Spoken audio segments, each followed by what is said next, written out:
Shall we start then? Yes. We'll call to meeting in order. We call the meeting of the Federated City Employees Retirement System and Federated City Employees Healthcare Trust. Everybody have the agenda with them? Okay, yes. Let's do a roll call. I'm Jay Castellano, chair here. Anirudh Chandra, I believe he's not here, is that correct? Trustee Horowitz? That is correct. Okay. Trustee Horowitz? Trustee Horowitz is here. Thank you. Trustee Jennings? Trustee Jennings is here. Thank you. Trustee Kelleher?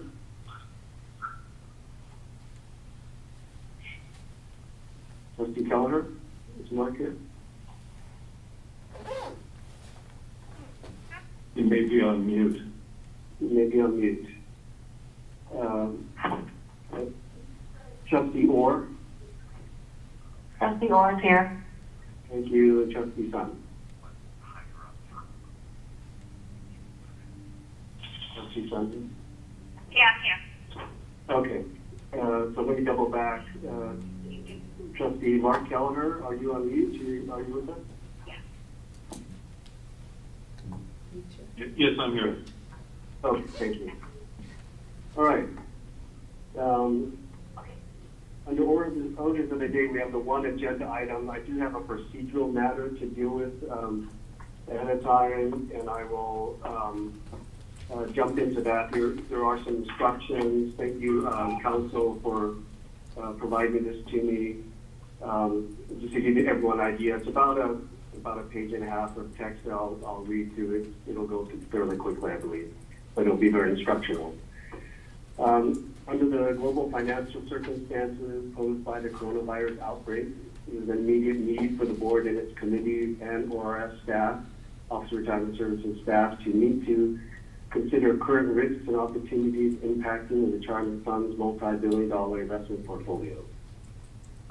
We believe that addressing the global economic impact of the fund's investments is an essential government function of the board, as defined in the current shelter-in-place order from the county health officials.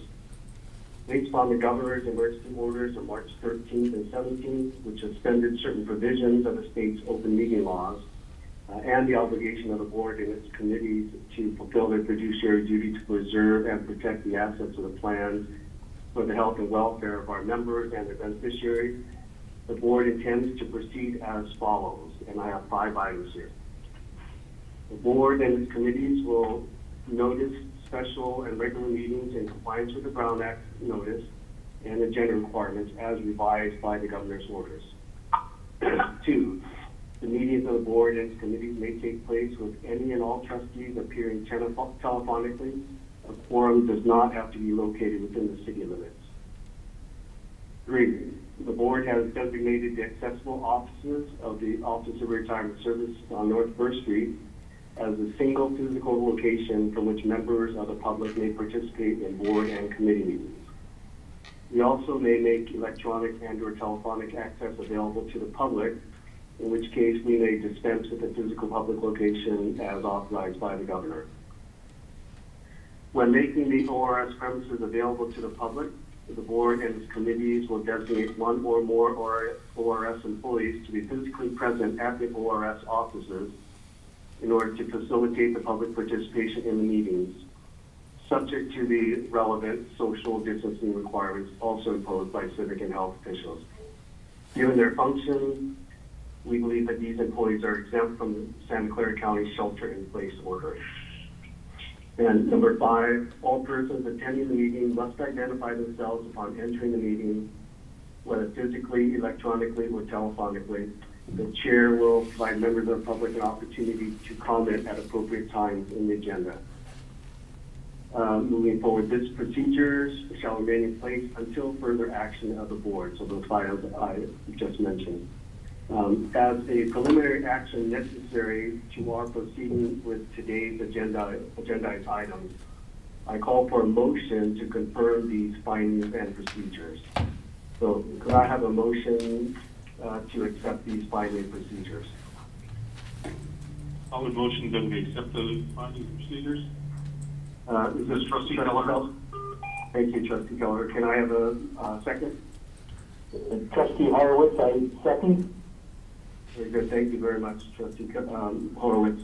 Any discussion amongst the board members? Any public comment regarding these? Okay, let's proceed with a roll call vote. Trustee Horowitz? Aye. Trustee Jennings? Aye. Trustee Kelleher? Aye. Trustee Orr? Aye. Trustee Sun? Aye. I also vote with an aye, so that motion second carries unanimously, 6-0. If it's red, it's clear, right? This is something a little instructional.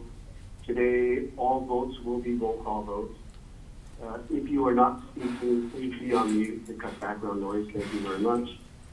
For matters where we will have discussion, I will call the roll, and you'll each have a turn to speak.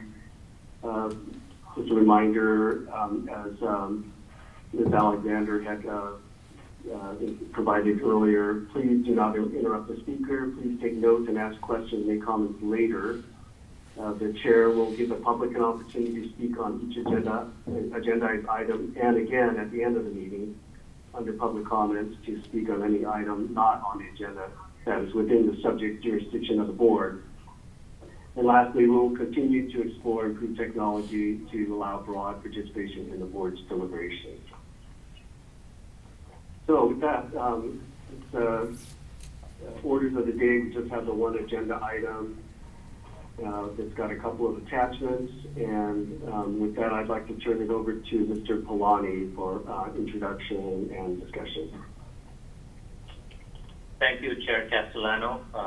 Firstly, I want to thank all board members for making it to this special meeting. I know these are difficult times, and it is a weekday during working hours, so thank you for carving out time to be here. And this is a very important meeting, and which is why we called for a special meeting. The presentation is going to be largely done by Nikita, followed by Beres. But I would like to offer some introductory remarks prior to Nikita coming online. And I want to set the stage for why we are meeting here today and some of the actions that we need to take at the end of the presentations and discussion.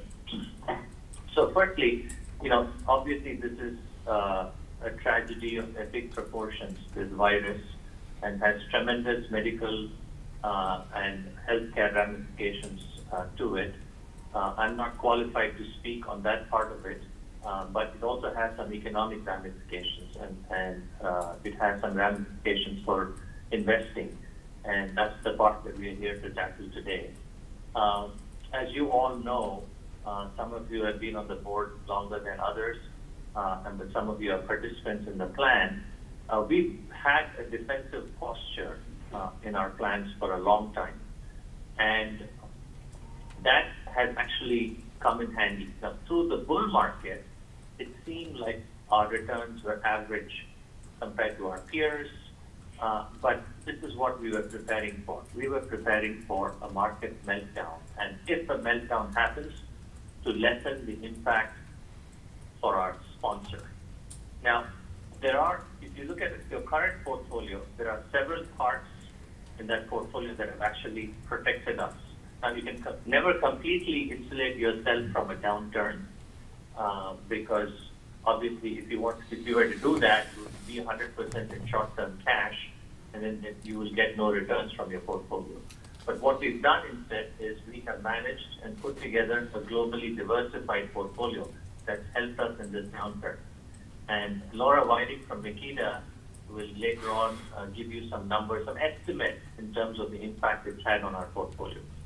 But as you know, we classify your portfolio in three distinct functional buckets: a growth bucket, a low beta bucket, and another bucket which has some inflation protection instruments to it. Now, the growth part of the bucket is going to be impacted in this downturn, has been impacted. especially the public market part of it, which is so visible. Private markets also get impacted in the downturn, so it's not as obvious to us.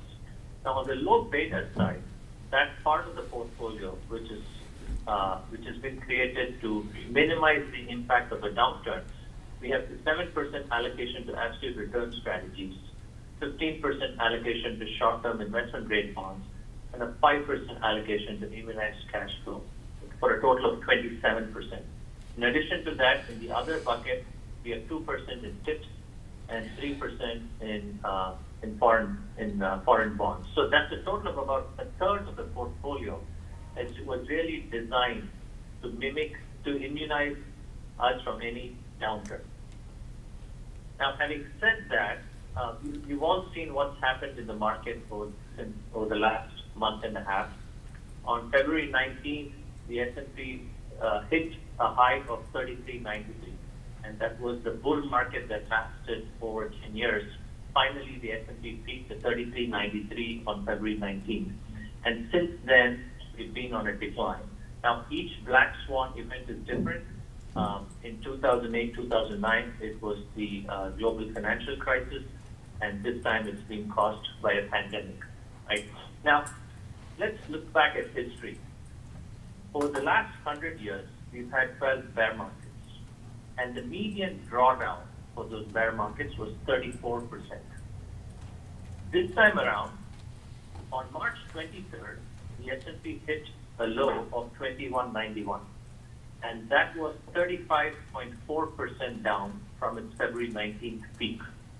So, consistent with the data that we've seen for the last 12 bear markets, we did hit the median this time around too, and down 35%. Now, in the last 3 days, and this goes to the nature of the volatility in these markets, in the last 3 days, we've had a big bounce back. So on the one hand, between Feb 19th and March 23rd, we had the swiftest decline in the history of equity markets in this country. And in the last 3 days, we had the biggest bounce back since 1930. And again, the markets are selling off today. As of now, when we are having this call, the market is still down 25% from its peak. So what does this mean for us, right? On the one hand, our plans are going to experience some pain, the pain of a drawdown, and which means this is going to decrease our funded ratio, and it's also going to put some burden on our sponsor. What's the silver lining in all of this? The silver lining in all of this is we have been saying for a long time that we can, given the right opportunity, change the risk-reward profile of our plans and set up our plans for higher returns going forward. And we may be in the midst of one such opportunity. So what Makeda will do, and I'll come back and join the discussion after the Makeda and Veris presentations. Makeda will then now present to you some options. So I just want to inform the board that we did have 2 meetings prior to this week. Actually, we had 3 meetings. We had 2 IC meetings. The first one was on March 12th. When we went to the IC, we convened a special IC meeting, and we went back to the IC and requested staff does have some discretion in increasing equity beta, and that was given to us.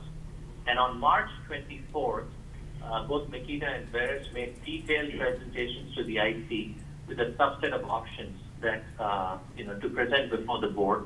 And the IC discussed and deliberated on these options and came up with a narrower set of options, which will make it easier for the board to get its hands around, some of the decisions that it can take going forward. So I'm actually going to turn this over to Laura Weirick from Makeda to present first on the options, which will be followed by Eileen Neal from Veris, who will talk about the risk implications of this.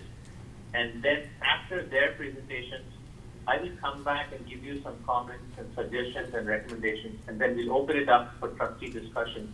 And I'm happy at any point to give that recommendation and also to guide you through this process.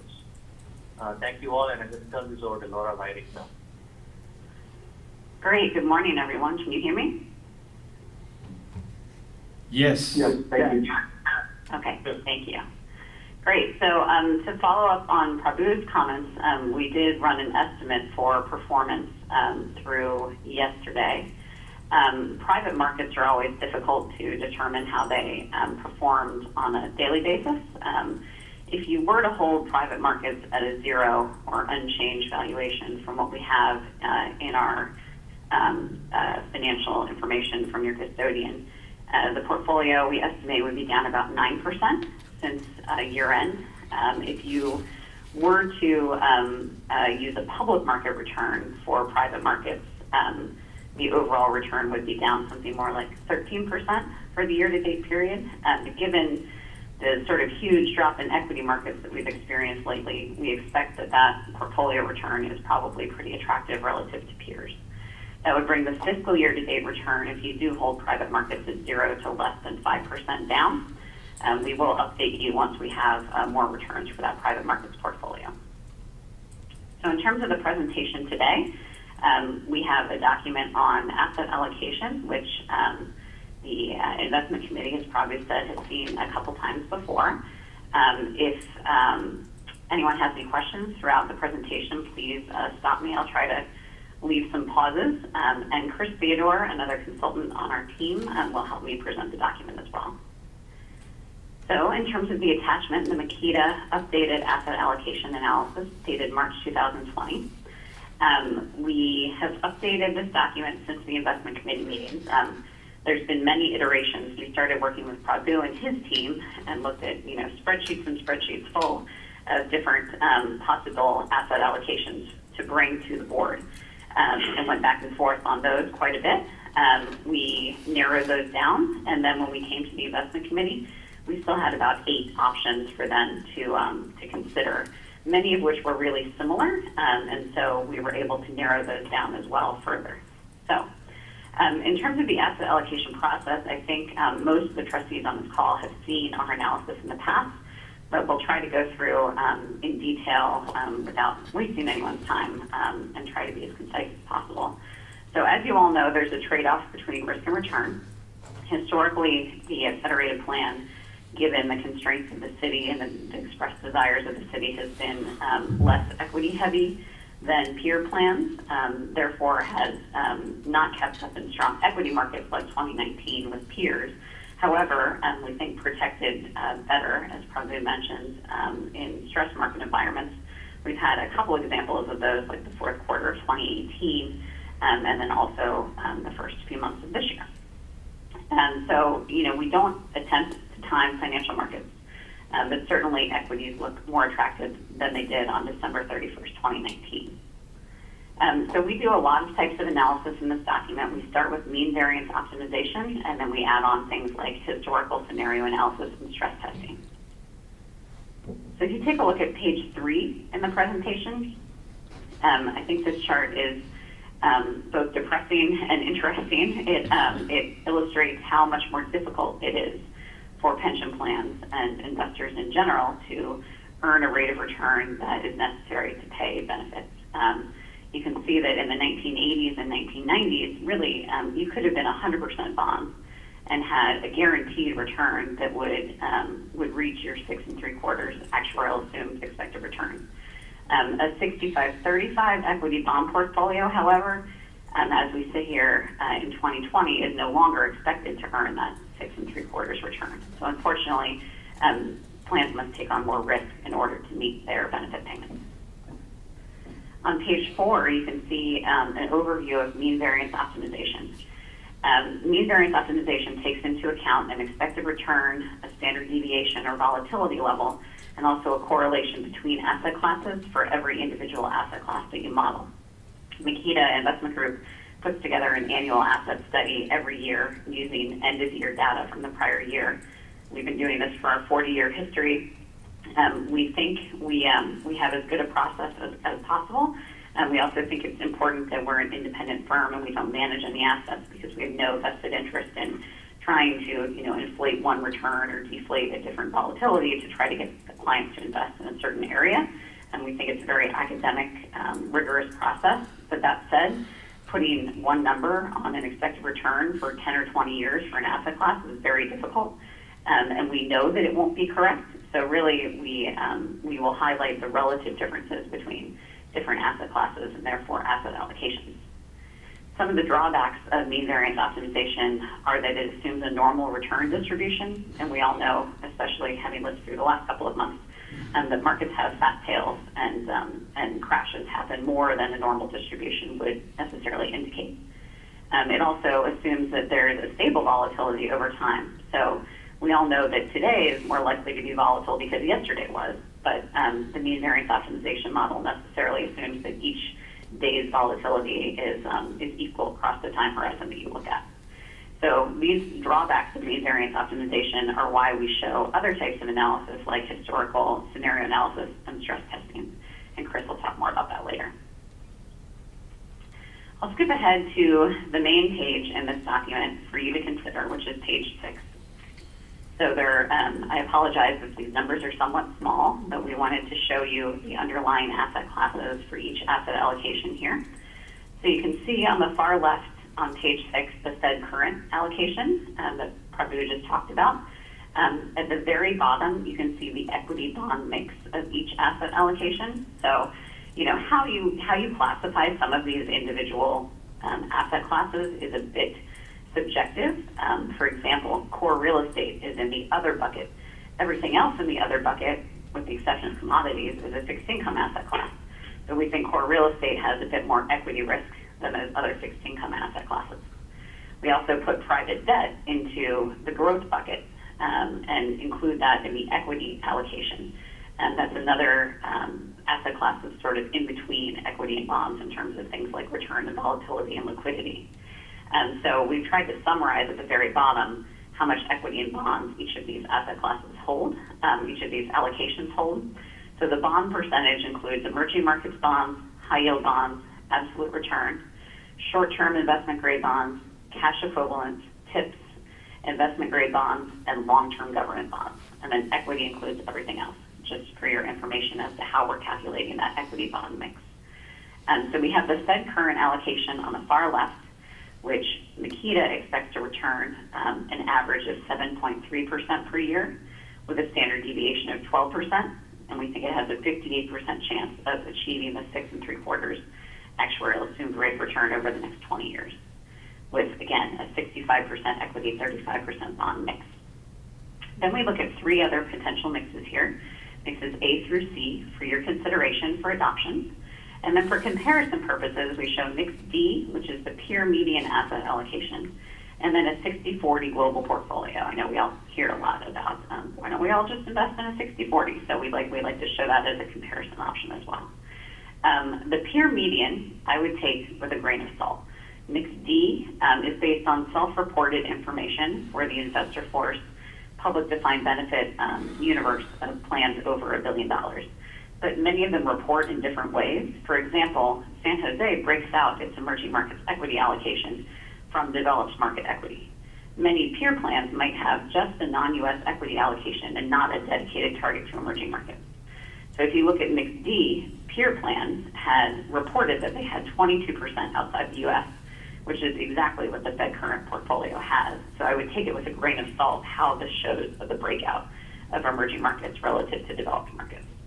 And because these plans likely have more in emerging markets equity than is reported here, you could assume that their standard deviation is a bit higher than the 12.7% that you see below. So in terms of the differences between these portfolios, you can see at the very bottom, the equity bond mix. We've tried to show you different levels of the equity bond mix, which therefore correspond to different risk or standard deviation levels. So if you take a look at mix A, it's got about 70% equity. Mix B has about 75%. Mix C has 80% equity. And then you see the 2 portfolios for comparison. And then if you look at the Makita expected return, I'll focus on the 20 years since this is a very long-term plan.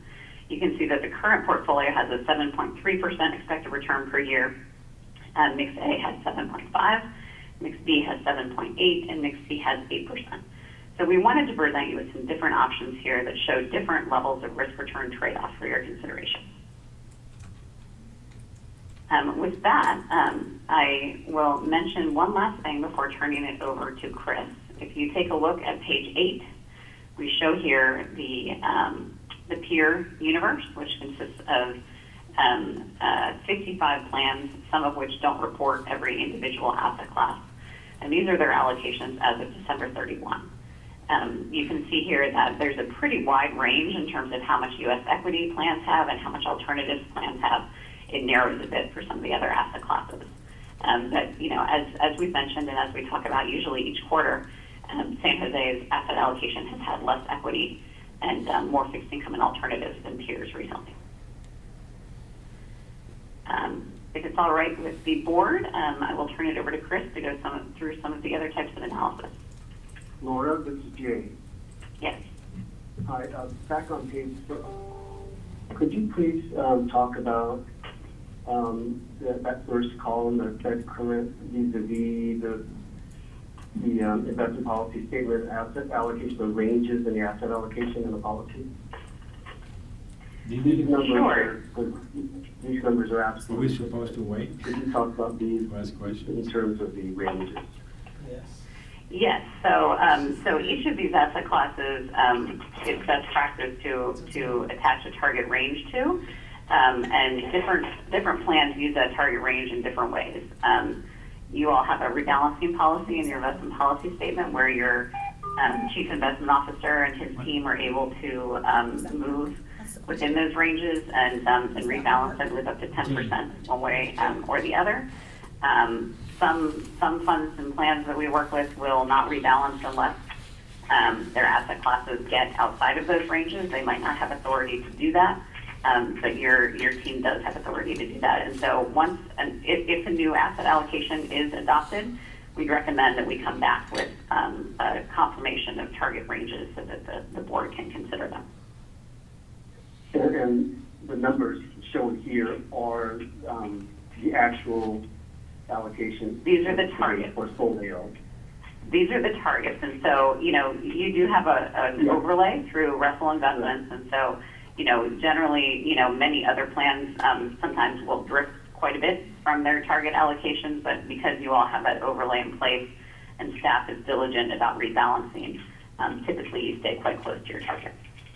Okay, so just be sure I got it. We have, within our policy statement, we have ranges, and we have a target, and then we also have actual. This is the target. This is the target, that's correct. Thank you. Of course. Any other questions before we move on to some other parts of the analysis? Yeah, this is Trustee Horowitz. I think I know the answer to the question, but on page 6 again, where we're looking at the expected returns, 10 and 20 years, you're simply using some type of average here, and these are not being rescored based on the current value of markets. I make that question in contrast to the appendix on page 23, where, for instance, we see that using the Shiller-Cape ratio versus the forward 10-year returns, we see a pretty strong correlation between current valuations and expected 10-year returns. We're not trying to score the expected returns based on the current valuation. Is that correct? Yes, that's a great question. So our expectations are done once each year based on the prior year-end data, and they do lean heavily on valuation information. In a market environment like we have right now with a ton of volatility, you would expect that these numbers are going to be even less exact than normal. That does happen every year. If you recall, during the first quarter of last year, we had a huge run-up in equity markets, and sort of, you know, then our expectations seemed maybe a bit high because we'd already captured some of that expected return when we were talking about it. So in this case, I would argue that perhaps these expectations for return are a bit low, given that equity valuations are lower than they were when we used 12/31 data. We do expect that probably sometime mid-year this year, hopefully once volatility has calmed down a bit, we may reevaluate these expected returns, and if we do, then we'll bring you an update on whatever your current targets are expected to produce. So, in light of that, the fact that, it's very hard when you look at just one point in time, and we model something like 80 fund asset classes, so it's difficult to just do that again on a dime. It's a great question because, these will have changed. So the thing that I would hope that the board would focus on is the relative differences between the expectations and the asset allocations rather than the exact number. Because even if we were to rescore them, every single day, we know that they're not going to be exactly right. Right. But I did want to draw out that as currently presented on page 6, they probably understate the expected return based on when the evaluation was done versus what our current valuations are at this moment. That's exactly correct. Another thing I'll point out about our expectations is that they assume sort of a median index return. So if your active managers outperform their relevant benchmarks, which they have most of the time over recent years, then you would expect a slightly higher return. They also, though, don't include fees. In many cases, the sort of active returns and fees will balance out over long periods of time. Okay. Thank you. You're welcome. Any other questions before we move on? Yeah, this is Trustee Kelleher. I'm just sort of curious as to any sensitivity analysis that you've done as the probability of disaster. We have, probability of 58% of achieving 6.75% in 20 years for the current, and that moves up as we take on more risk. But what are the probabilities of, an extended downturn, that type of analysis? Yes. Volatility. Yeah, why don't we, if you don't mind, we'll look at some of these other scenario analyses and stress testing, and hopefully that will answer your question, but if not, we can come back to it, if that's all right. Okay, great, thank you. Thank you. All right, Chris, did you want to jump in starting on page 9? Thank you, Laura. Good morning. Starting on page 9, we jump into some of the statistical analysis on portfolio options that we've run for the current portfolio as well as several mixes. Page 9 starts with mean variance optimization, which analyzes the natural trade-off of risk and return. The Fed's current portfolio, the first column there that we list, would prove to be the most defensive portfolio of the options in a worst-case return scenario. So that would be a scenario that comes to the 1% of worst outcomes. So potentially along the line of your questioning as to a prolonged downturn, where the Fed current portfolio would return negative 17%. As the other mixes increase risk in the portfolio, they would do slightly worse than that. Then we jump down to the probability of experiencing negative returns, where all the mixes generally have a 1 in 4 chance of experiencing negative returns in any 1 year. And then also there's a probability of achieving at least a 6.75% return, where as you jump into the more risky portfolio options, your probability of achieving that return increases from the Fed current portfolio at roughly 58% all the way up to 65% for mixed fees. On pages 10 and 11, we jump into scenario analysis, which analyze previous markets that we have seen. Again, I'd like to highlight, as Laura had alluded to in our analysis, we use index returns. So these returns do not encompass any manager alpha that you might get from your active managers. But if we were to say, look at a scenario such as the global financial crisis, the second row down on page 10, the Fed current portfolio would be most defensive, down roughly 24%, while the alternative mixes would be down a bit more than that, with mixed fee down as much as 30%. Conversely, there is a natural trade-off between risk and reward. On page 11, if we were to look at a scenario such as the global financial recovery, the Fed current portfolio would be up roughly 32%, whereas mixes A, B, and C would be up a bit more than that, 36 to 38%. Continuing through, we also stress test the portfolio using a number of static market environments, where the portfolio has exposure to several risk factors, which would be interest rates, credit spreads, currency fluctuations and equity values. Probably top of mind for folks nowadays would be in the U.S. equities decline, given the market environment that we've seen. So given a U.S. equities market decline of roughly 40% on the bottom row there, we would expect the Fed current portfolio to be down 24%, whereas the alternative mixes we would expect to be down a bit more than that.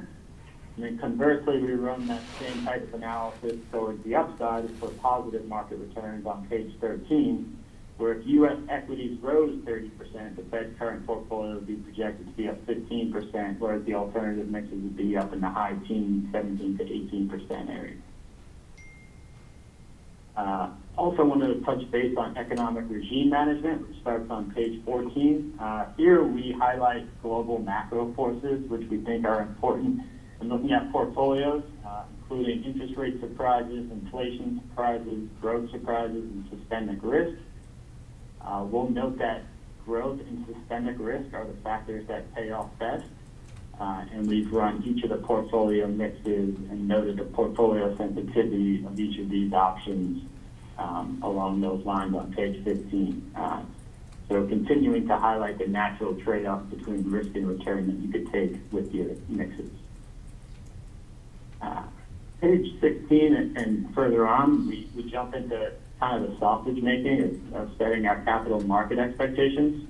This is very similar to the presentations that we've given in the past, and not necessarily what we want to harp on in facilitating discussions on portfolio mixes. So at this time, we'd like to take any questions that you all might have on the portfolio mix.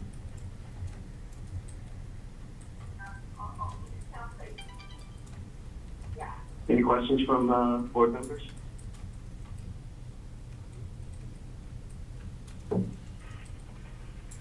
Okay. Okay, I know that Veris has a presentation, and when we discussed with the investment committee, probably preferred for us to turn it over to them before wrapping up the conversation. Does that still work, Prabhu?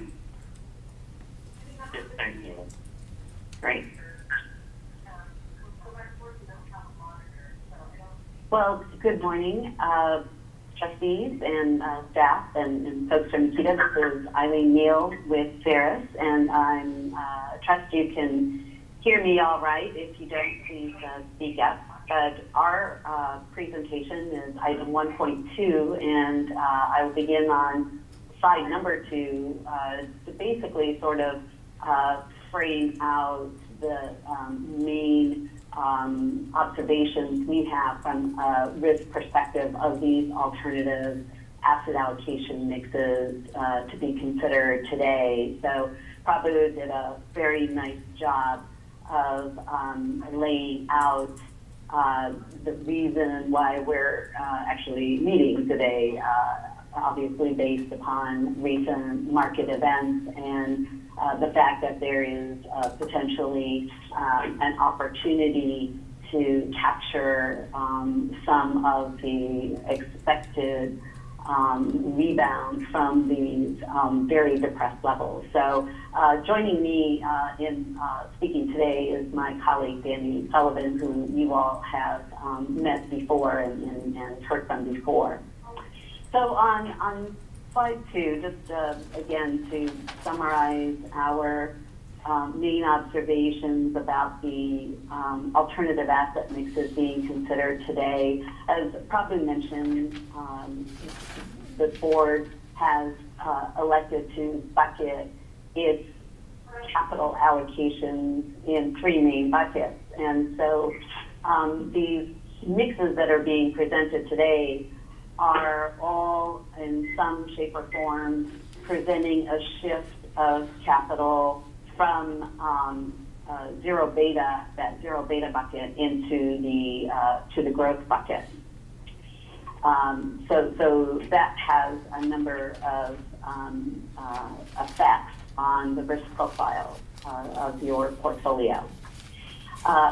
Importantly, we will talk somewhat about the risk operating zones and how these alternative asset mixes all fall within the current risk operating zones that have been defined in the investment policy statement. And you'll see that with one exception, all of the alternative mixes do fall within the limit for the CIO risk operating zones. And Danny's going to provide just a little bit more context about the process that we engaged in setting those risk operating zones as kind of a response to questions and comments we've gotten in the past two meetings regarding these risk operating zones at the IC meetings. When we're thinking about selecting an appropriate asset allocation mix, obviously we want to focus on the material that Laura presented regarding the expected return and expected risk. But there are other metrics that we think are important to take into account when evaluating various asset allocation alternatives. And one of them is how that policy may perform on a risk-adjusted return basis. So we'll be looking at those risk-adjusted, if you will, returns via the Sharpe ratio. And when we look at those, you'll note that from the current strategic asset allocation policy, the successive alternatives actually decline somewhat in their Sharpe ratios, but it's very modest. And it's not surprising because in our observations, as you move up the risk spectrum, you generally tend to get somewhat of additional return for that additional level of risk you're taking. So at some point, if you're not constraining your process, you get to a risk level where you're really not getting paid adequately for the return that you're getting. Another observation is, as we mentioned, there's all of these mixes represent a greater shift to growth assets. With that increase in growth, you're predominantly increasing your equity risk exposure. And we'll discuss how the portfolio may perform as a result of that, given changes in returns in the equity markets.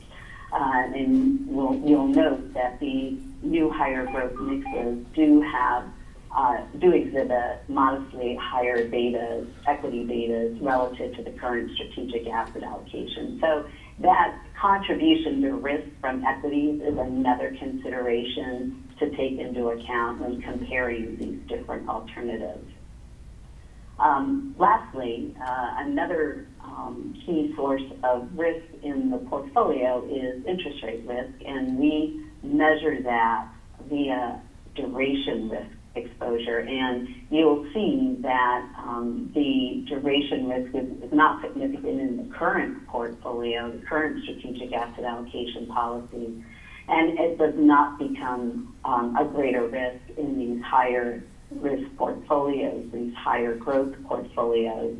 And the reason why we like to focus on interest rate risk is your liabilities that you're trying to defease with these assets do have a strong component of both interest and inflation risk, and they tend to have a very high duration. And you know, as you know, the objective is not to match the sensitivity of the liability to interest rate risk with your assets, but to the extent that your assets have a very different duration risk profile, that you will get a sense of how much you can protect from that particular risk exposure from the duration risk of your assets. So with that sort of context, I'd like to turn it over to Danny to touch on the process for setting those CIO risk limits. Danny? Thanks, Eileen. So this is Danny Sullivan from Barris. And moving on here to slide 3, and prior to jumping into the results from the risk allocation study, as Eileen said, we wanted to provide some background for the board on this whole discussion about risk limits, right? And so not all the board members have been privy to these discussions. We went through this exercise a couple of years ago. So we want to do a quick refresher here. And we think that this can provide some very useful and relevant data for today's discussion on asset rotation. So first, when Veris came into this relationship, the board was asking questions about how much they were taking, right? And through the implementation of a risk system and reporting, we've been answering those questions on a monthly basis. Following up to that question of how much risk the board was taking, the question was posed, how much risk should you be taking, right? And this isn't an easy question to answer, but we work with the board to create a framework that unique to this question for you. And so this simple diagram here that we're showing in this slide essentially distills this framework into its component parts. So first we start with the portfolio volatility and identify what the expected relationship is between different levels of volatility and different expected drawdowns. And then we take that information and we incorporate what the board's risk tolerance is, right, to make a determination about the appropriate risk ranges and limits for the plan. While this incorporates a lot of quantitative data, this is a very qualitative exercise. And we'll go through a little bit of what that looks like in the subsequent slides. And then the third component is we stress test what those limits and ranges are that we've arrived at through understanding the potential impact on the plan's financial conditions and objectives, right? And so this exhibit here in slide 3 shows this interrelated dynamic of each of the components. And each piece of data that you get either further reinforces or will modify the viewpoint that you have, right? It's an iterative process in order to hone in on the risk limits and the operating range of the plan. So that goes over the framework. If we jump into the next slide, slide 4, this starts getting into the meat of that discussion that we've had several years ago, but this gets at the meat of the discussion. So there's a lot going on in the slides, so we'll just take a minute to describe what it's telling us. Looking at the table here, the first column that we have is total portfolio volatility or total risk, right? And this, as you go down that first column, it ranges from 8% risk all the way up to 15% risk. And so almost all pension plans in the U.S. fall somewhere in this table in terms of portfolio volatility levels that they select. The exception would be if a plan is completely funded and they don't need to take nearly as much risk, but essentially every pension plan in the U.S. is making a decision along this spectrum, whether it's explicit or implicit. So this plan is trying to be more explicit in how they're identifying that. The remaining columns here in this table provide different measures for defining drawdowns. Right? There's not an industry standard for defining a drawdown, but what we're going to look at, or what we're looking at here, are the most common methods. So the first method would be VAR, or value at risk, and that calculates the maximum expected loss over a 1-year period given a certain degree of confidence. VAR, or conditional value at risk. This is also referred to as expected shortfall. And this measures the expected loss if VAR is exceeded. And it takes the average of the tail observations. And then the last, on the very far right, we have the average of the 3 worst historic scenarios. So here we simulate the portfolio or the strategic asset allocation through historic scenarios to determine the 3 worst periods and take the average of those scenarios. So this metric is really useful because we identify that portfolio returns do not always behave in the way that statistical models will predict. The statistical models are predicting the values for VAR and CVAR. Next, we apply confidence intervals of 95 or 99% to each of these different statistical measures. So a 95% confidence interval indicates that we would expect to be right, or we would expect this measure or this value to be right 95 out of 100 years, or conversely be wrong 5 out of 100, or once out of every 20 years. A 99% confidence interval suggests we expect to be right 99 out of 100 years, or conversely, wrong once out of every 100. So the higher the confidence interval, the higher the expected drawdown, and the more conservative we see the risk tolerance be, right? And so we overlay risk tolerance on this table to provide insight into the considerations board. So if you look at this table, the very bottom left of this table identifies the most aggressive risk tolerance you may take as a board, whereas the top right identifies the most conservative in terms of how you're defining volatility and its relationship with drawdowns. So the trade-off that you make here is really which level or levels of volatility are appropriate and how the board defines this drawdown. So in the work that we did with the board, we were able to hone in on a certain level here that we thought was most appropriate for setting the limits and then setting operating ranges. And so the red bar that you see going across this table is where we define the risk limit for volatility. And then the measurement that we used to define what that drawdown amount was going to be was the 95% C-bar.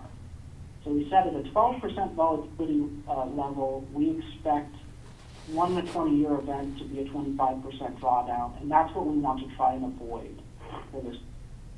And then the next slide, we'll jump there in a second, but the next slide will tell you what the impact on the overall plan of that is. So anyways, the three zones here, which we will discuss in a couple of slides, relate to who has authority or who should be notified when risk changes throughout the portfolio. Okay, so moving on to the next slide, slide 5 here.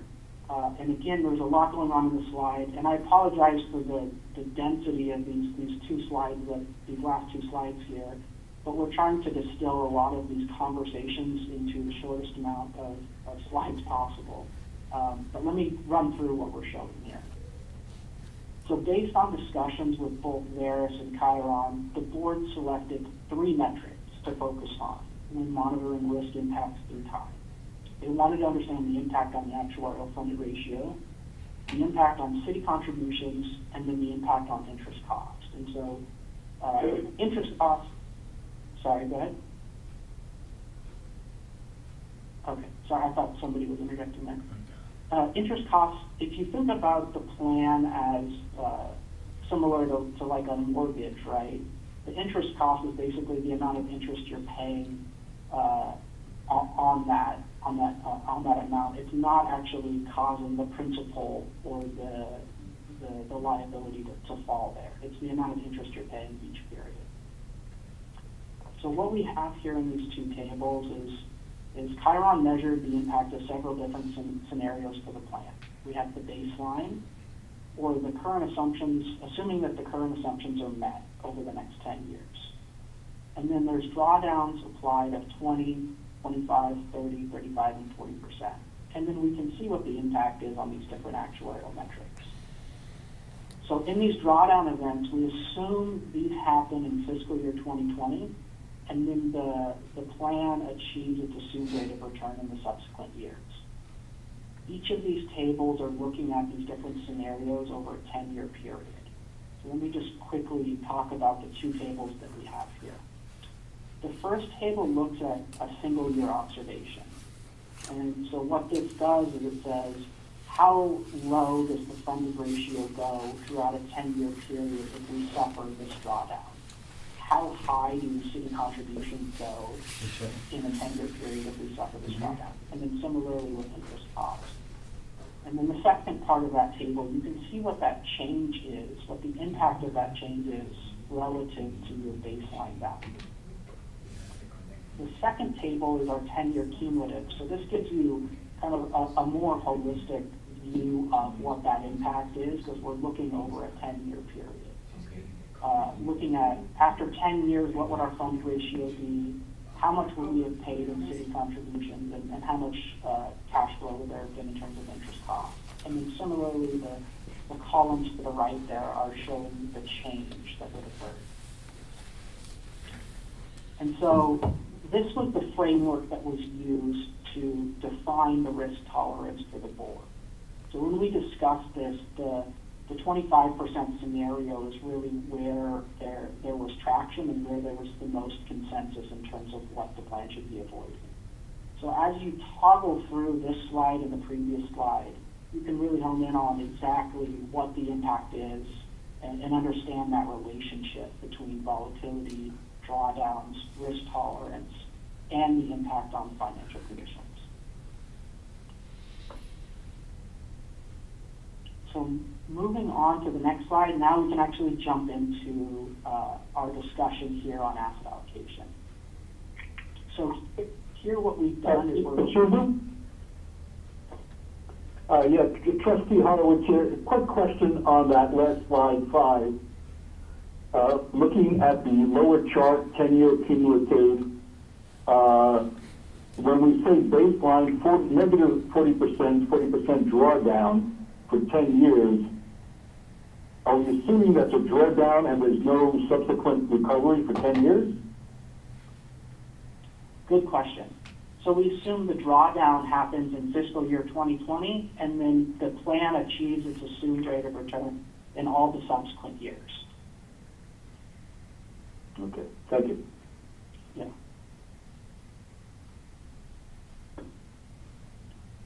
So moving on to slide 6 here, what we can do now is we can look at these different mixes through the lens of those risk operating zones that we had just discussed, right? And so we're not going to review all of the risk operating zones that are in the policy today. We're going to focus here mainly on just volatility, but we think that this can offer a very useful framework for the board to think about these different mixes and whether or not they're appropriate. So all the mixes being considered fall within the CIO operating zone with the exception of mix C here, right, that 80-20 mix.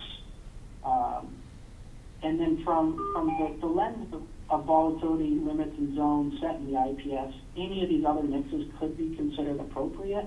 However, if the plan does decide to select a higher risk mix, it probably makes sense to revisit those limits and tolerances at a separate meeting. As a reminder, these zones are in place to manage volatility risk in the portfolio, right? So the portfolio risk will vary through time, and as the portfolio moves from one zone to another, it's an opportunity to notify different parties, be that the investment committee, the board, or have a discussion with the chief investment officer to make a determination if risk at that level should be accepted, decreased, or increased. So looking at these values here, we see marginal increases in risk going from the Fed current mix to mix A, and then more material increases going to mix B or C, right? Mix C has 200 basis points higher volatility than the current mix, and it exceeds the limit. So from this perspective, we'll take a look at several other different risk metrics, but this should help the board understand how these different context of the risk operations. Moving on to slide 7, Eileen, if you'd like to take that one.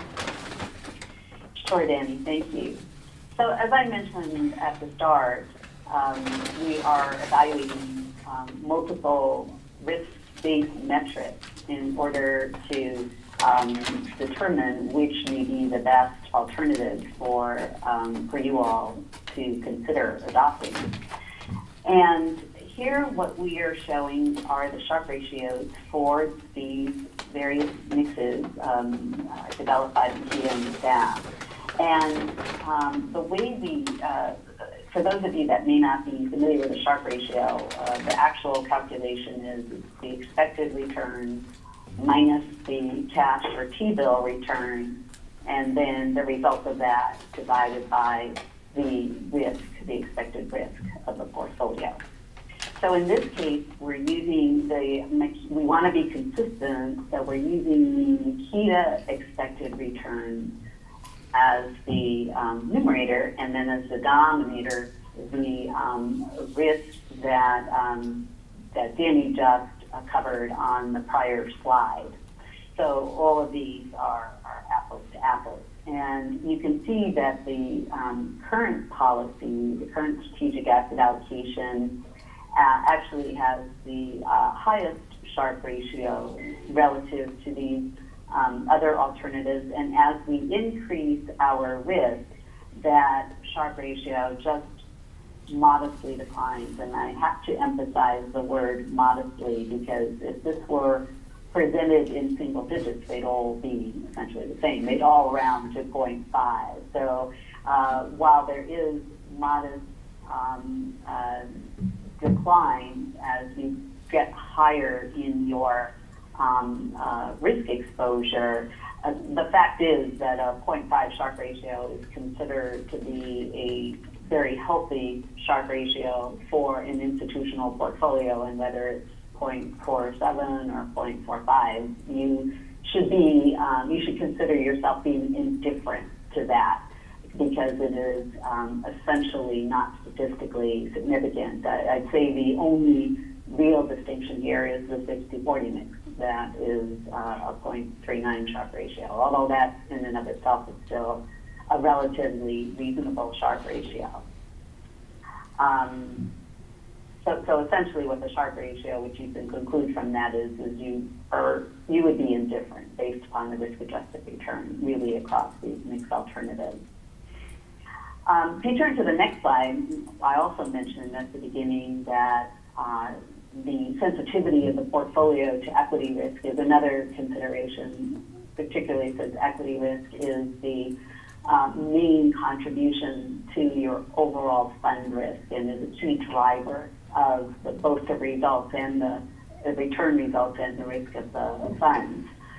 And here you can see that the current policy has an equity beta of 0.62, and then that increases as you increase your equity exposure across these various alternatives. And then we also included the peer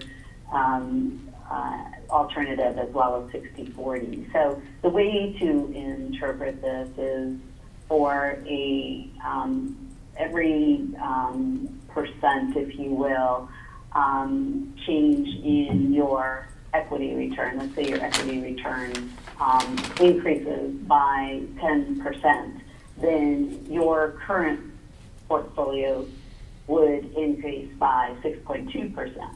Conversely, mix C would increase by 7.6%. And the opposite is true. If you were to see a decline of 10% in your equity returns, and those portfolios would decline in those proportions. So this chart does show a distinction relative to the Sharpe ratio analysis we just covered in terms of your risk profile. There is definitely a higher correlation with equities, and that should factor in to your whole concept of risk tolerance, because as I think Danny just conveyed, that level of risk tolerance really helps you set the bar in terms of where you want to have your exposures to equities. The next slide, slide 9, is another way of looking at asset allocation, and that we would call this risk allocation. So while your current portfolio is roughly 65-35 growth and non-growth assets, the fact of the matter is the equity component in terms of the risk driver is 76%. Okay, and you can see how that contribution to risk from that equity exposure increases across these various portfolios. I think what's interesting is the 60-40 portfolio. You may think, wow, that is the most conservative portfolio from a capital allocation perspective, but yet it has the highest contribution to risk from equity. Well, why is that? Because it is literally just 60-40. It's very undiversified. So I think what this graph illustrates is the importance of diversification and how that really does matter in terms of reducing the contribution to risk from that very strong single factor. The other risk factors that your assets are exposed to are illustrated in the legend. So in addition to equity risk, there's interest rate risk. Now, looking at this graph, you will note that that contribution to risk is actually below zero. And you may wonder why that is. And the reason why that's below zero is, again, we're looking at the risk allocation, and the contribution to risk from your interest-sensitive assets actually reduces risk. And so that's why it's below zero, because it actually takes away risk as opposed to adding to risk. The other key source of risk in these portfolios is credit risk. And so you see that the trade-off, and I think Laura described it earlier, is you're essentially trading off some credit risk for more equity risk in these alternative portfolios. Another risk exposure is inflation risk. That's fairly constant. It's more reduced, again, in these alternative mixes relative to the current strategic asset allocation policy.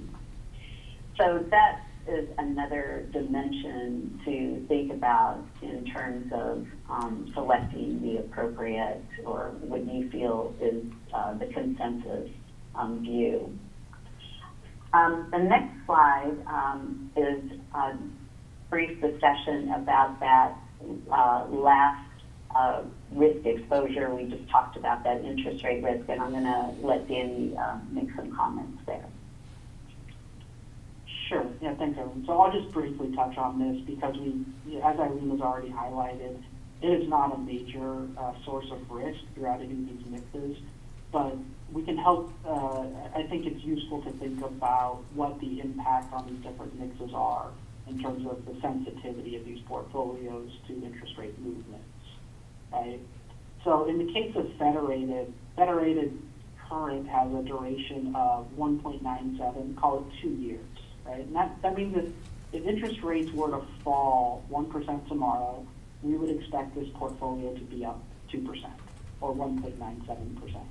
And then conversely, if they rise 1%, we'd expect the portfolio to be down 2%. So this logic, the same logic can be applied across all the mixes. The big takeaway here is that it's not a material risk being taken across these different mixes. And that's all I wanted to touch on for that, Eileen. We can move on to the slide 11.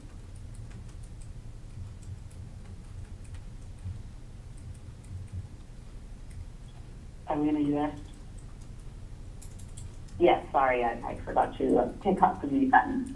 So slide 11 presents a scenario analysis. So in addition to looking at just the alternatives, we looked at sort of downside economic scenarios in terms of how these portfolios may perform in these strong drawdown scenarios. And you can see the way to read this is the legend from left to right is how the bars are structured, so top to bottom. So each top bar is the Fed's current strategic asset allocation, and the bottom bar is the 60/40 portfolio. And for those of you that prefer tables, we actually have a table in the appendix with the values associated with those bars. So the results across most of these scenarios are fairly similar among the asset allocation alternatives. The two distinguishing scenarios are the 2007-2009 subprime and credit crisis, and the 2000 to 2003 technical crash recession. And there you can see that those highest growth portfolios, say the 80-20, which is the black and white striped bar, compared to the current portfolio, does draw down quite a bit more. So if you think back to that higher equity beta and higher contribution to risk, this is what that translates to in terms of the relative drawdowns. So not that an asset allocation decision should be made based upon the level of drawdown, but certainly that decision should be made cognizant of what that drawdown might look like relative to other alternatives. The same, if you turn to slide 12, we in this case, we develop what if stress tests. So what if the dollar increased by 20% or global interest rates increased by 200 basis points, global equities sold off at 20%, which is kind of the environment we're in right now, and global credit spreads increased by 100 basis points. Under the commodity scenario, there's so little commodity risk exposure in any of these mixes that there isn't even a result that registers. But again, as we saw on the prior slide, it's really that equities down 20% where we begin to see a meaningful difference in terms of the results of these asset mix alternatives relative to these other scenarios. And then again, in response to some questions that came up in a prior meeting on the next slide, we decided to present a new scenario, and Danny, if you could just take a minute to walk the trustees through this slide. Yeah, sure. So we're going through a period right now that is going to end up showing up on our scenario analysis in the future. We're still in the midst of this shock, right? So the final results of this scenario will not be determined for some time. But what we can do is take a look at what the expected behavior has been through some of these peak to trough or some of these specific periods that we've just experienced, right? So what we did is we created two shocks in borrow one in our risk system. And then we looked at these drawdowns through March 21st, the close of last Friday. So performance has certainly been better since then, but as of right now, it looks like the close of last Friday is measuring that trough period pretty well. So the first shock that we looked at here with the dark blue bar looks at the expected performance of each mix starting from March 1st, going through the close on 3/21. And then the second shock, or this teal bar that we see here, looks at the expected performance starting on February 21st, when we first started seeing the markets reacting negatively to the coronavirus news, through the close on 3/21. So I mean, what I'd say here is the results that we're seeing is the magnitude of these results are going to be somewhere along the lines of the tech crash and somewhere below the magnitude of what we saw in the subprime crisis. But this should also provide another lens or another data point for the board to consider what the tail risk of these different mixes look like, especially relevant to what's happening right now. And with that, I will conclude. And that, Mr. Chair, concludes our comments. So we'd like to turn it back to you. Thank you, Eileen and Danny. I'd like to, probably if it's okay, I'd like to open up to some questions, not comments yet, but questions from board members following the Veris presentation. Sure, Mr. Chairman, and after the questions, before you open it up for discussion, I have a few remarks to add to my earlier comments. Yes, I wanted to be sure you got a chance to do that before we had open discussion. So questions first, please.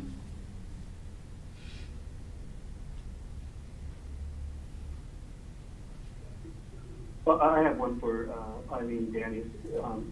On your presentation, please forgive my layman's perspective on this.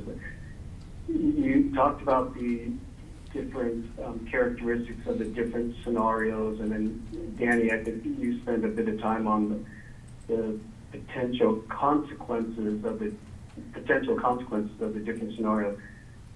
Are those the numbers that you were showing earlier on slides 5, for example? Are those impacted? Are they different given where we are today? So, for example, probably mentioned at the beginning, we're still 25% below the market peak. So we're already starting a line, whether or not we're at the bottom, we know it. But are these numbers impacted by the fact that we're not January 1 anymore? we're hearing on March 27th, and we're already we're 25% or so below the peak. Yeah. That makes sense. Yeah, that does. This is Danny Sullivan. So what I would say is the 20 or 25% shock that we're talking about in markets is equity markets, not the overall portfolio. So the scenarios we're looking at here are for the overall portfolio. And then the second, to the second part of your question, these are as of the most recent actuarial valuation, so it would not be incorporating the current impact plus the additional drawdown. This would just be from the base as of the most recent actuarial valuation. Does that answer your question? Yeah, it does. Thank you. Other questions from the board?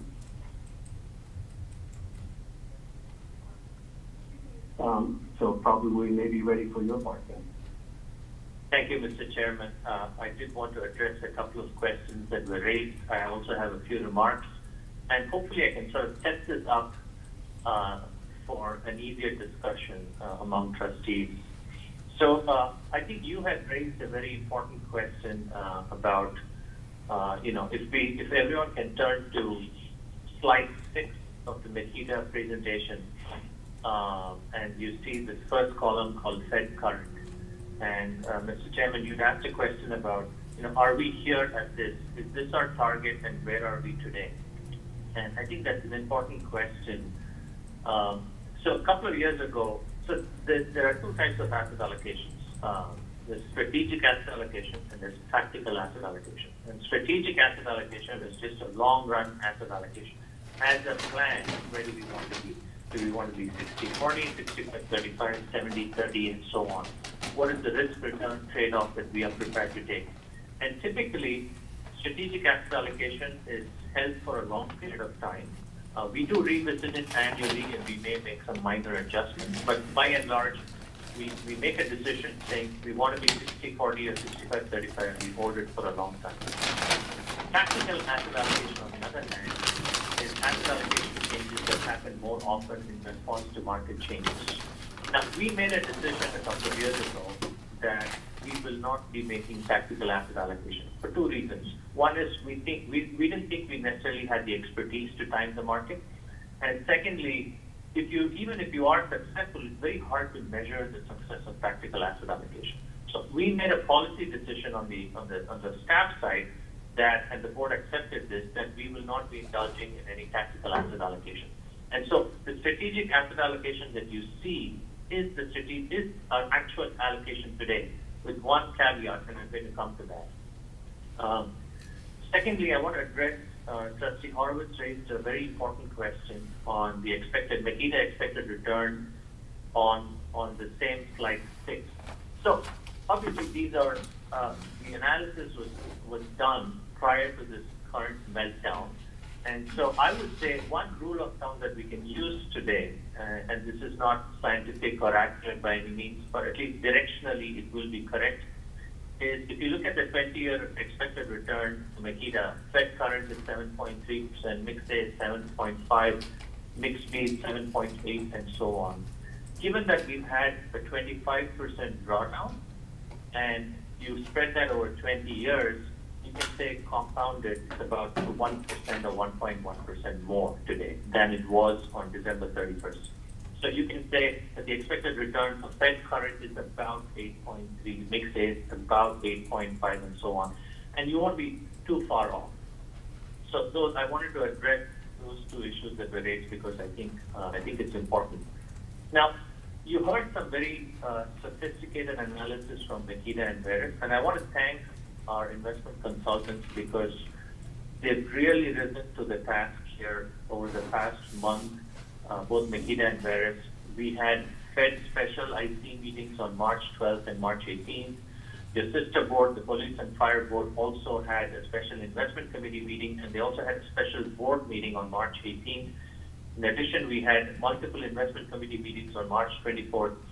And often I gave our consultants 24 or 48 hours notice to come back with material, and they've really done a phenomenal job of doing that. So I wanted to thank both Veris and Makita. Now, you heard some very sophisticated analysis, and that might actually, on the one hand, while it adds to the information that we have, on the other hand, may also make it more difficult to take a decision, especially if you try to incorporate all the numbers that were presented to you.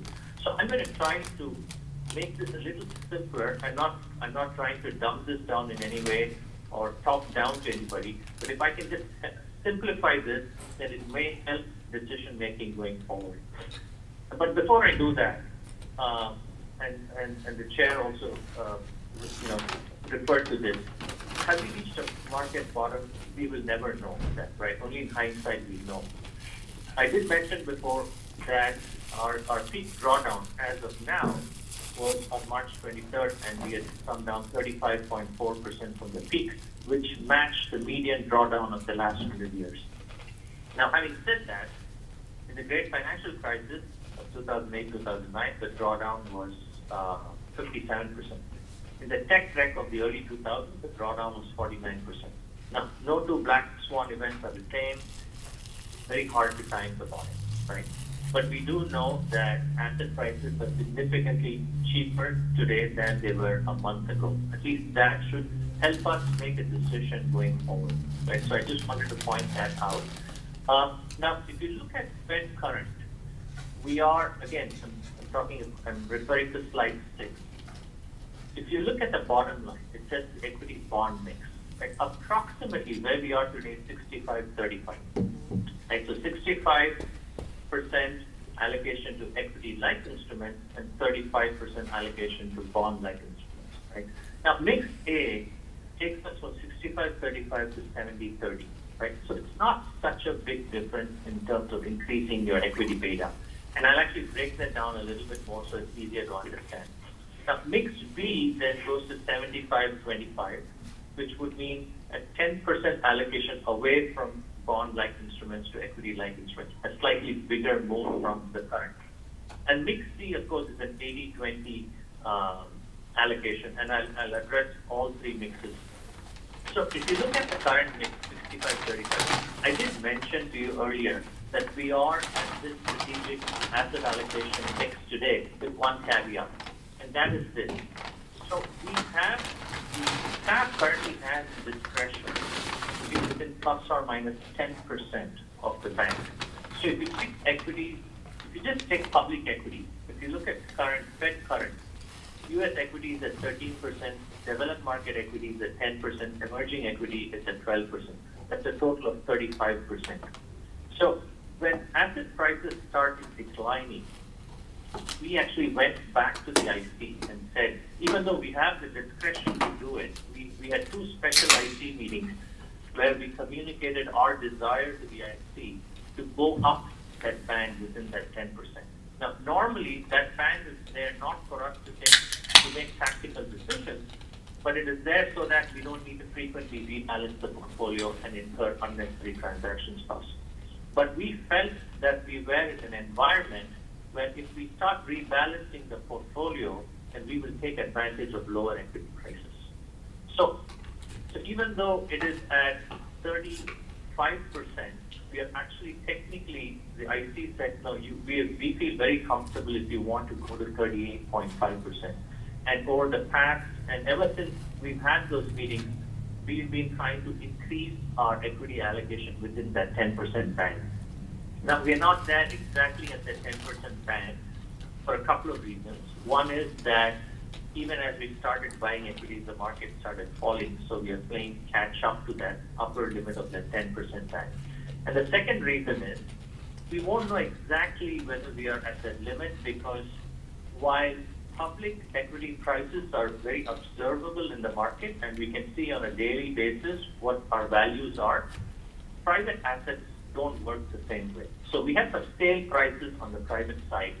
If anything, our private asset weight is slightly exaggerated because it has not been marked down, with the result that our public equity assets are probably slightly higher than what they indicate. So what I wanted to point that out, because if we move from Fed current, which is a 65-35 mix, to mix A, which is 70-30, you will see that on the public equity side, we we are moving from 35% to 47%. Now, that might look like a big move, but I want to point out, at the same time, some of that increase, if you go line by line, is actually coming from the private markets. So private markets are also real equity exposure, though we don't observe the prices. So if you actually net out the increase in public assets by the decrease in private assets, when you move from Fed current to mixed A, we're only talking about a 7% increase in growth assets. So 70 minus 61 is 9, so you may be wondering where the other 2%, and the other 2% is in high yield bonds. So as far as equity exposure goes, moving from Fed current to mixed A is only a 7% increase in assets. Now, of that 7%, we've already made about a 2% move because the IC netted by equities. So all we're talking about is about a 5% move in equity when we move from Fed current to mixed A. Now, let me tell you one more thing. Because we have a 10% band, we can be either 10% higher or 10% lower for each of these sub-asset classes. I would even argue that if you take mixed A today and assume that we are 10% below the band, we are already at mixed A. I don't know if that's clear or not. I'm happy to expand on that later if anyone has questions on that. So, but the point I'm trying to make is that moving from Fed current to mixed A is not such a big jump. We're almost there already. The question then is, if we're almost at mixed A, should we think about mixed B? Is that a big jump? Going from 65-35 to 75-25, is that a big jump? Now, if you were here making a decision and saying, okay, today we want to make this decision to go from 65-35 to 75-25 tomorrow, that may seem like a big jump. Going, adding 10% equities and decreasing bonds by 10%. That may look like, a drastic move. So I would, when the board is now going to discuss this, I would urge you to think about this in the following manner. We are almost at mixed A, so going from Fed current to mixed A is a very, very small and trivial change. Now going to mixed B, if you think of going from Fed current to mixed B as an overnight decision, that might seem like a big decision. Instead, you may want to think about this the following way. Okay, we are at Fed current. We think that we have an opportunity to re-risk the portfolio, and re-risking the portfolio means greater returns for our beneficiaries. And going from Fed current to mixed B can be done in phases. So, for example, you could say, okay, we're almost at mixed A, so let's get to mixed A as soon as practically possible. This is a big portfolio, and it's hard to do this overnight, but we will try to do it as soon as possible, which might be a week or 2 weeks. And then go on to mixed B, but tie it to some market measure. And I'm happy to, if you think it's appropriate later, I'm happy to tell you what your sister board, the police and fire board, did, if that can in any way inform this discussion. So those are my comments, Mr. Chairman. I did speak to IC Chair Trustee Chandra yesterday at great length, and we also exchanged messages this morning. He has conveyed his preference to me, and after the discussion, if we have a vote, or if you want to know what his preference is, I'm happy to share it with the group. With that, I'll turn this over to you, Mr. Chairman. Thank you. Thank you very much, Prabhu, for that information. I don't know about before I open up to individual board members, I think it would be helpful to talk about what police and fire did and what Trustee Chandra, as chair of the IC, recommended. Anybody have an objection to that? Any objections to that? I don't want to change the discussion, but I think having something specific on the table would be helpful. Yeah. So if you wouldn't mind, Mr. Vaughn, thank you. Thank you, Mr. Chairman. So the Police and Fire Board on March 18th decided to move to mixed A with immediate effect, and we did parts of it right away. Again, we run fairly sophisticated portfolios for both plans, and there are some parts of the portfolio that cannot be moved as easily. For example, you'll see in your recommendations reducing the percent allocated to absolute returns, and they're mainly hedge funds. And they usually have redemption terms that don't allow for daily liquidity, and it'll take some time before we get under those strategies. But the objective with the Police and Fire Board was to immediately increase equity exposure, public equity exposure, and we did that pretty much within a day or two of the board making that decision. So the Police and Fire Board decided to go to something similar to Mixed A, not exactly the same, something similar to Mixed A, just 70-30. And the Police and Fire Investment Committee on March 24th recommended to the board, and that board meeting is next Thursday, that the board move to 75-25 as long as the S&P stays below 2,800. And just to give some context, today the S&P is around 2,500. So as long as the S&P stays below 2,800, the IC recommended to the full board that the board move to 75-25. And so that was the recommendation of the Police and Fire Board.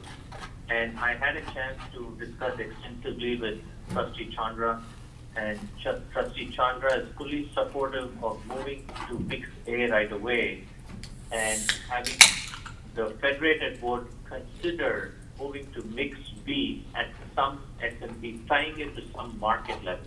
It is a somewhat simplistic solution, but he thought that was an elegant solution and one that the Federated Board should think about. And just so I understand that the caveat with regard to S&P, it's at the point at which the S&P hits the 2,800 mark that what we go back to in terms of the actual allocation, or in the target, or in terms of rates. What do we? Does it require a separate action by the board or by the IC to go back to Mix A at the point the S&P is 2,800? When you say go back to Mix A, I'm not sure I understand, but let's clarify the other part of it. So the strategic allocation, the actual allocation are the same for us, because once you adopt the strategic allocation, we will try to move to that as quickly as possible. And I think we're still operating within the ranges recommended by the board, so I don't think any other action will need to be taken. So very, very specifically, what the Police and Fire Board did was to move right away to 70-30, which we did. And they recommended, the full board did that. The Police and Fire Investment Committee in a subsequent meeting recommended to the full board, and we are having that meeting next week, that the full board consider moving to 75-25 as long as the S&P is continues to stay below 2,800. And when the market hits the 2,800 mark, then we immediately reallocate. They're going to immediately reallocate, and it's still all within what the board's already approved. When you say reallocate, can you clarify that? Well, you tell me what happens at the point at which it hits 2,800. So the Police and Fire Board is currently at 70-30. The board meeting is next week. If the S&P is below 2,800, and at the point of the board meeting? Yes. And if the board actually adopts the IC's recommendation, then it would mean us going to 75-25. Okay. And, so it's 2,800 at the point of the board meeting? That is correct. That is correct. At the time of the meeting, as long as the S&P stays below 2,800, the Police and Fire IC felt comfortable going to 75-25. Okay. Okay. Thank you. Can I, with respect to or, can I just clarify one word in that comment, that genuine question? It's not an immediate 75-25. It is a measured approach toward 75-25. Is that correct, Prabhu? Actually, the Police and Fire Board's investment committee's intention was to go right away to 75-25, as long as the S&P was below 2,800. but taking into account the fact that we can immediately do that for our public equity assets, but it's going to take time to do it for private markets and absolute return and to make those other changes for illiquid assets. But when practical, they wanted us to move right away. Thank you for the clarification. I want everyone to hear that that was the process. Thanks. Yes, thank you. So before we move to board, well, let me ask, are there other board questions before we move into comments and discussion? At which point I'll use the roll call, and I'd like to give every board member an opportunity to speak or not. And I thought I would start with the board members who have been part of the IC discussions first. But before we do that, are there any other clarifications that we need on either Mr. Kalani's comments or those of Nikita or Barris? This is Trustee Jennings. I'd like to ask a clarification. Please. Okay. So I understand that our strategic allocation currently is 65-30. And we would be looking to change the strategic allocation to something else at this point, and that could possibly be the 70-30, which is mix A. And then we could also be looking, if we followed suit with the police, is to possibly have maybe a tactical asset allocation based on what the S&P is at. And then once the S&P rises beyond the number that, if we concur with them, is 2,800, we would go back to the strategic allocation percentage, which at that point, if we agree to mix A, would be 70-30.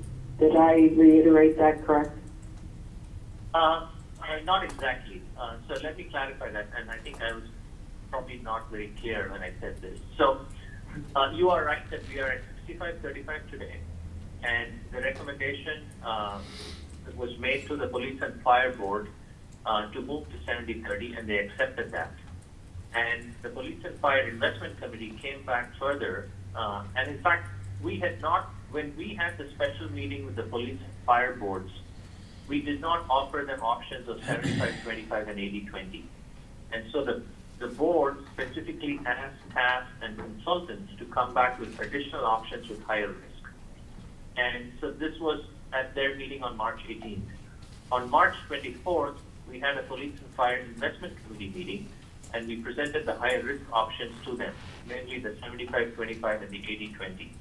And at that meeting, the Police and Fire Investment Committee has recommended to the full board that we make a strategic shift to 75-25, not a tactical shift, as long as the S&P stays under 2,800. As long as the S&P stays 2,800, they felt as a group that there's enough value in equity markets to move up to 75-25 on a permanent strategic basis. So it doesn't matter that the S&P will come down after that to 2,600. They will not go back to mix A. They want to re-risk the plan to a higher risk and keep it going forward. I hope that's helpful. Okay, so just a follow-up on that. If they change the strategic shift to 75-25, which is mix B, if the S&P goes to 2,900, then what's that mean? What do you do? Before making the move or after making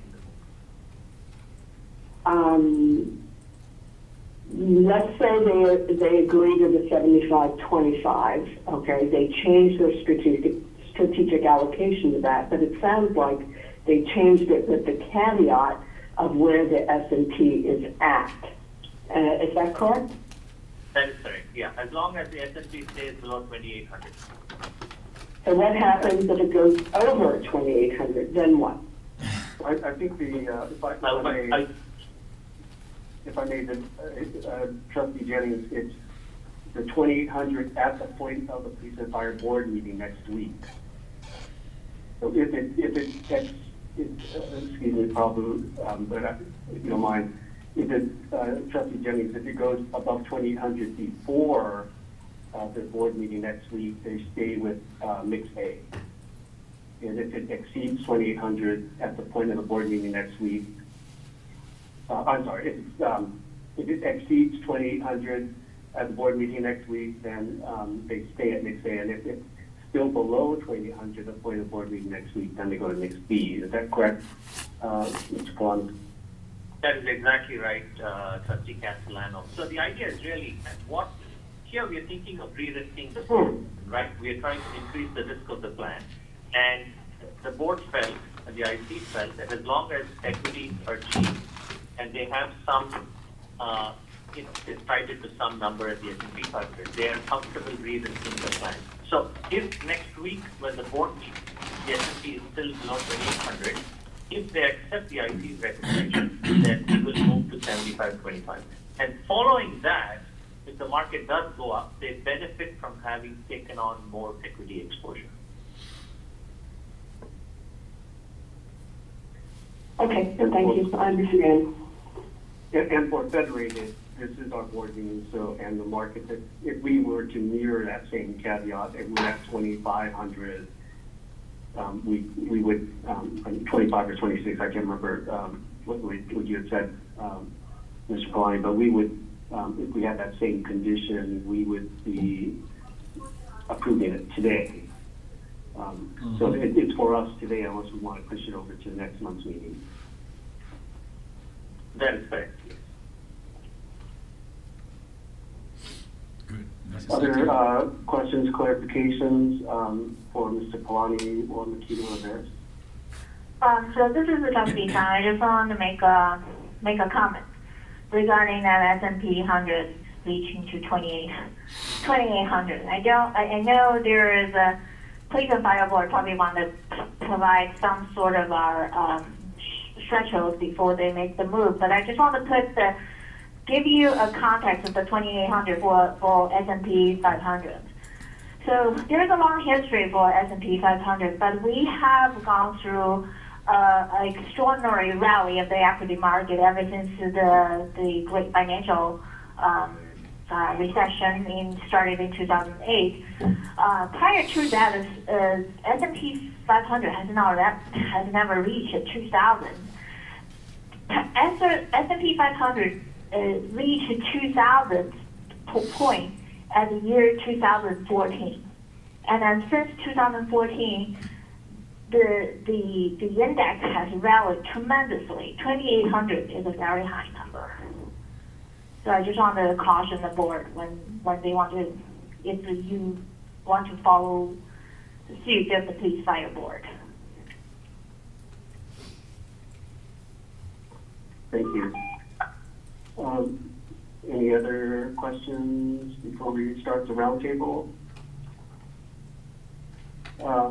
Okay, so if I could ask either Trustee Moore or Sun or Kelleher to start. This is newer to myself as well as Trustee Horowitz, Trustee Jennings. So, members of the IC and Mark as an alternate, you folks have comments. Could I ask one of you to start, please? This is Trustee Orr. I'm happy to kick things off. Thank you. Sure. So I'll keep it brief and then we can keep going. A couple things just, that I'm observing and maybe restating in fact. Strategic asset allocation is certainly a key responsibility of ours. We would have to do it regardless of where we are in the marketplace today, whether it's up, down, or COVID-19 or not. That's one aspect. There's no explicit tie to our decision-making today, I think, to the activity of fire and police, although it's illustrative, and I appreciate getting the perspective and having that broad scenario. real-time scenario shared with the group, I'd also like us to keep in mind that we bring to bear our perspectives, individual experiences, again, to the benefit of the beneficiaries of our plan. They didn't give me So, one of the Okay, questions really, does the market dislocation and the current economic development really warrant I'm also, but I didn't have it. allocation? I just, I think, well, there's already clearly being materially back to the negative. Then we have to go with our beliefs rather than feelings, and that's really quite difficult now as it's all been cooped up for the last few weeks. But I will share that my own personal belief is that what I'm seeing with respect to fiscal and monetary stimulus, it certainly looks like an all-out commitment to help realign to support the economy through the shock, and that equities certainly are, I should say certain. I think there's a reasonable probability that there'll be materially higher expected returns. And so based on the analysis that Nikita and Barris and the staff have certainly put in, I'm actually quite comfortable moving to the 75-25. Good. So I'll stop there and pass the microphone along. good. Me too. Thank you, Trustee Orr. Trustee Sun or Trustee Kelleher? Sure. This is Trustee Kelleher. I certainly think that at the very least we should move to mix A. But I would have to concur that from time to time there become extraordinary opportunities in the market, and that the plan has been under-risked for some time, and it has been a great expense to the plan. And that whereas we should probably move to mix A immediately, we should definitely consider moving to mix B at this point. Hi, this is Trustee Sun. Here's where I'm coming from. Maybe a little bit more conservative than the other two trustees. Yes, we are seeming to see a great opportunity to jump in to increase the equity beta in our portfolio. I totally agree. But bear in mind, the portfolio is a very mature portfolio. The plan is a very mature plan. So our cash outflow is a lot greater than the cash inflow. If we move a high riskier plan, I wonder, I'm just not so sure how well we will sustain when there's a big drawdown in a portfolio, when we still have to make a large amount of payment to the retirees. So I do support Mixed A. I think that's, yes, we are almost there. Mixed A, instead of give us a target of 35% for equity, it gives us a 46% of equity. That's between U.S. equity, development market equity, and emerging market equity. And it's also kind of put our plan similar with our peer median. So I would say Mixed A makes me feel more comfortable than jumping into Mixed B. Even though the S&P 500 has come down come down the market quite a bit, about 25%, since its peak. We're still, through the historic level, S&P 500 still very high. It's still in a relatively high status. That's my position on that. Okay. So I'm sorry, just to clarify, what I heard so far was that Trustee Sun, Trustee Orr is thinking mix A with some kind of condition to go to mix B, similar to police and fire. No, correct? no, I'm not. She said No, B. that's not what I said. Said No, B. that's not what I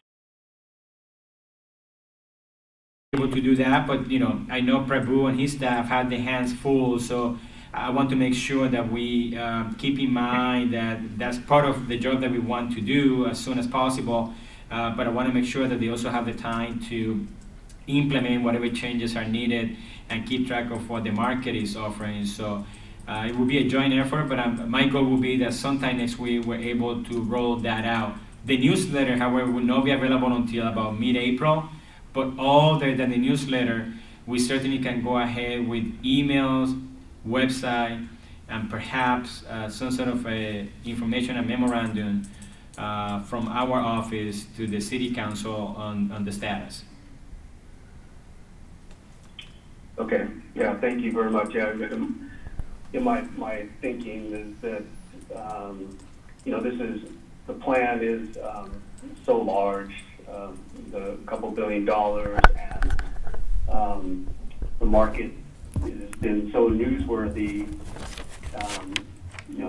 the nature of vacuums, to the extent we don't push information out, then people make up their thoughts, within themselves. So that rather us, I think it's better for us to get the good story out there. And it's not, I'm not saying make up a good story, but rather our diligence, the fact that we've had the 2 committee meetings already, we have the board meeting, we're taking action. Whether or not everybody agrees with every action, every detail, that's another matter, but rather that we've been engaged and we are executing the processes that are available to us, and that would be my major interest. And Prabhu, could you please talk about what's the next step for you in terms of pushing this information out? Action? Yeah, definitely. Thank you, Mr. Chairman. So as Roberta pointed out, we are trying to use many different forums to push out the message. And as you know, I've written some pieces for the benefit of trustees, and also wrote a piece for the benefit of stakeholders. And yes, we've modified that piece to include in the newsletter, and hopefully that will go on the website real soon. And in writing that piece, at the time I wrote that, I said that we are in active discussions with our trustees about trying to position the plan to take advantage of the drop in our valuations. And so I think I can just modify that. It's a minor modification to say, to actually mention what the board has decided. And so we can offer some concrete details now. And so that would be an easy enough amendment to what I've written. And again, the time frame of next week that Roberta mentioned works well for us, and we can do that. great. Yeah, thank you both for that. I think that's important steps. Certainly, the action of the board today was the biggest thing, but your follow-up with the communications will be greatly appreciated, I believe, by all the stakeholders. And with that, I think we are through the agenda. Let's move on. Are there any public comments?